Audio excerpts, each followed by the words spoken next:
All right, so the next thing we're going to go through is the purchase decision process. And so this isn't going to look incredibly different than the process we go through as consumers, but this process is more extensive generally in a buying situation. So generally there's a recognition that there's some kind of problem or issue or something going on that you might need help with. So then the company or the company representative looks for what might be some options to satisfy this need. So if it's more habitual or routine of a decision, you may have more of an internal search. A lot of times if it's a new problem or it's a problem that's reoccurring, then there's going to be an external search, which is going to be much more extensive and more limited probably in options. Once you go through whichever search, you're going to look at the alternatives you have and you're going to decide amongst them, okay, this is what I think is the best fit. From there, you actually make the purchase, or the company makes the purchase. Then you use the product or service and have that evaluation period. And if you're not happy at that point, or the company's not happy, then you start all over again. So looking at the evaluation of alternatives, something or an example, it's not in your book, is the multi-attribute evaluation model. And so in class, I do this by asking about your search and alternatives for a university to go to. And so let me walk you through how that process, and you probably wouldn't lay it out like this, but it's just an example to show you kind of the process of evaluation that a company or you yourself may go through. So, looking at this, how we went through this, and this would have been from fall 2021, is one, you start with up here, what are your options? So obviously you're at UCO, so UCO was one. And these are the other options that the class selected. Then you look at what are the most important attributes to you. And it doesn't have to be 4, or there's 5 here, but for simplicity's sake, I said 5. From there, pretend that the importance is blank. From there, you would rank how important is each attribute. So what's the most important thing to you out of these attributes? Tuition cost. What's the least important?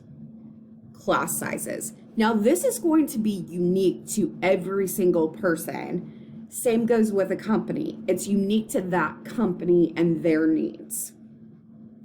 So then we went through, and on each of these attributes, we ranked them. I say we, the students in the class rank them. And when you see this 1 times 1, it's multiplying the attribute importance times the ranking. And so if you go through it, then UCO is going to rank number 1. But this is just an example of a way to go through kind of the thinking.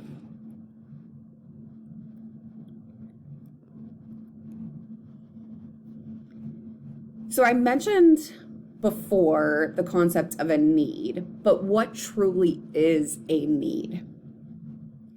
So a need or want or a need gap, say any of them, is the difference between your actual state and your desired state.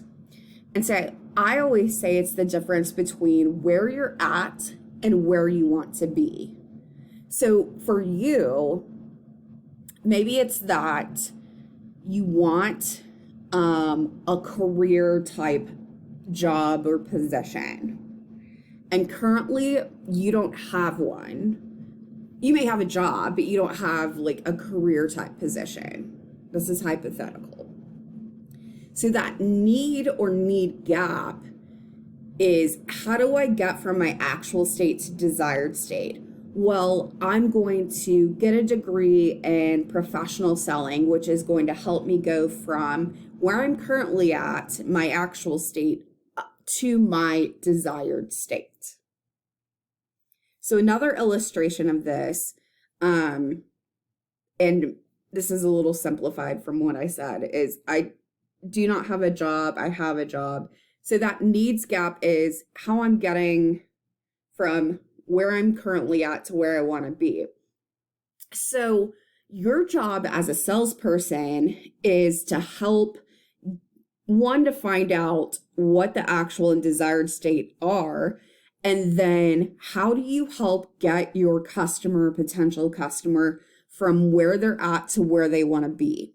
So this needs gap is where you come in and you provide a solution that adds value to help them get to their desired state.